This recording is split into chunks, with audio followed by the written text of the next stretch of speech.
Hey there, comic book fans. My stuffed up scientists and I finally made it to the comic shop this week. Got snowed out on Thursday, my usual day. Had to wait till today, Saturday. And it was another expensive week at the comic shop this week, mainly because I got two collected editions along with, I think it's 7 pull list comics and 2 extras I threw in. I don't think I've got many collected editions left that I ordered, so hopefully I won't go too broke too soon. But anyway, the first of them is Saga number 26. I don't have a lot to say about Saga. I've bought 26 issues of it, read them, liked them all. I can't imagine any of you out there don't know what Saga is. Brian K. Vaughan, Fiona Staples.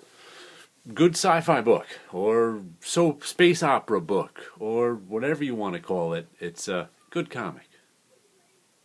Next we have the last issue, or so I'm told, because I haven't read it yet, of Supreme Blue Rose, Warren Ellis and Tula Lute, number 7.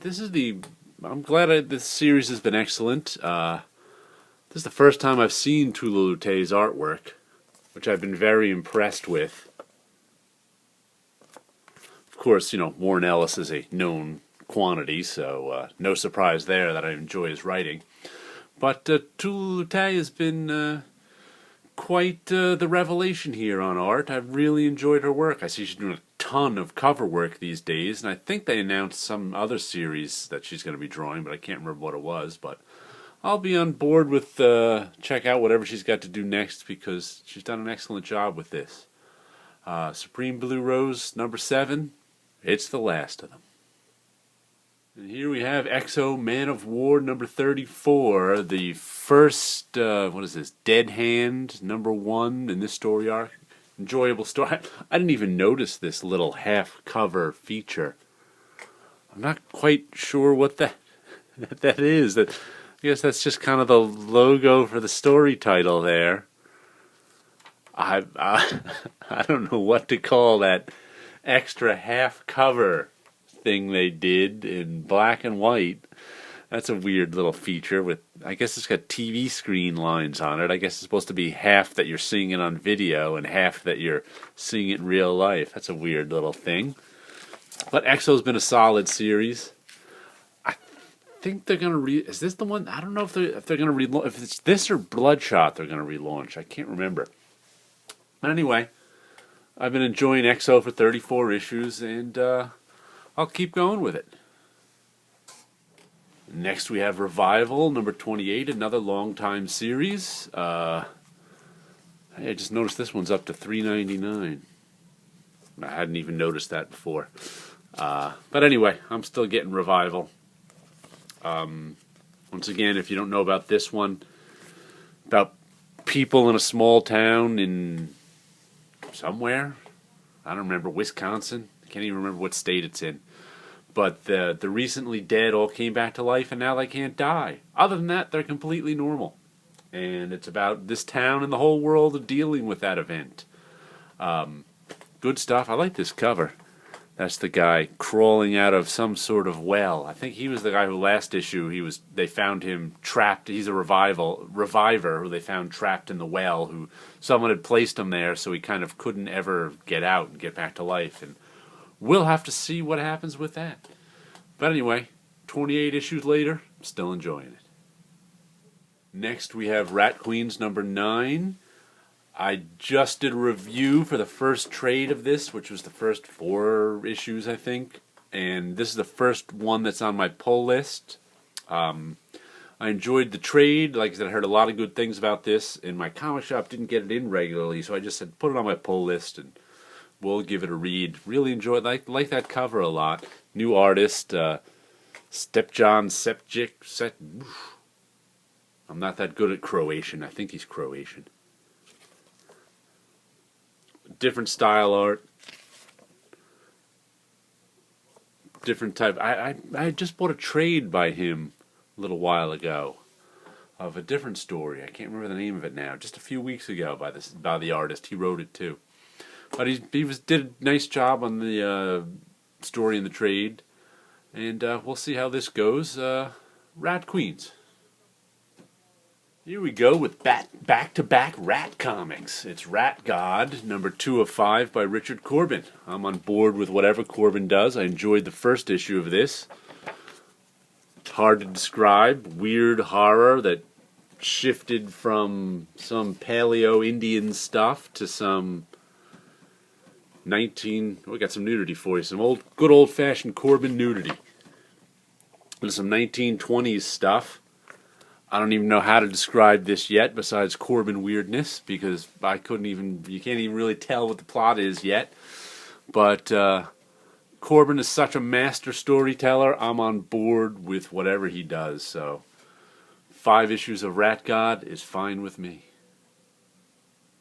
Next we have Egos, number 6. I've enjoyed that. I think 5 was the first issue that was out in a year or so. And they kind of changed the direction of the story. Some nice artwork. So I don't know how they made it more sci-fi detective-y rather than superhero-y as the first arc was. I just put Y's at the end of words to create new ones now, don't I? But I really enjoyed last issue. I liked the kind of change in direction they had. And I'm looking forward to seeing what's going on in this issue. Egos, Earth Galactic Operatives. First they were superheroes, now I guess they're kind of undercover black ops guys. But either way, nice covers too. They're featuring one character a cover. But I'm not always a fan of the guys just standing there covers, but nice job with the last 2. And now we have Descender number 1. I have no clue about this book, except I've seen a lot of people on YouTube this week liking it, so I was like, so they had an extra copy of it. And I said, all right, I'll throw $3 its way. Oh, great, another. I really hate these logo double-page spread pages, I have to tell you. I mean, what a waste of my time. But anyway, we'll see how the comic is.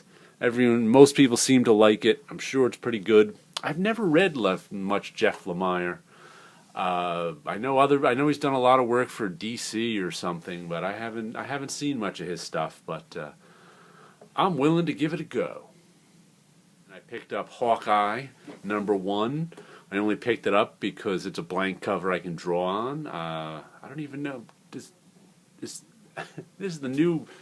Is this the new Hawkeye? I don't even know, being that I haven't seen the actual cover. Is this that new Hawkeye that's out? Ah, jeez, tape. I hate tape. I'll look at it later. But anyway, I don't really care that much about Hawkeye, but I might draw a nice little something on it. There we go. Just because I had to take the tape off it right away. That's the actual cover. Looks like this is Jeff Lemire, too. And some other Perez, not George.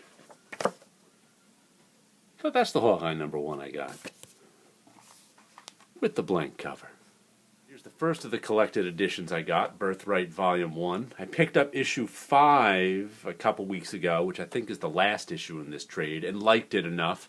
This was one that I meant to pick up, but I didn't reserve issue 1 and it sold out and I never got it, blah blah blah blah blah blah, until finally I said, you know what, I'm just putting it on my buying issue 5, put it on my pull list, and we'll get the trade for issue 1.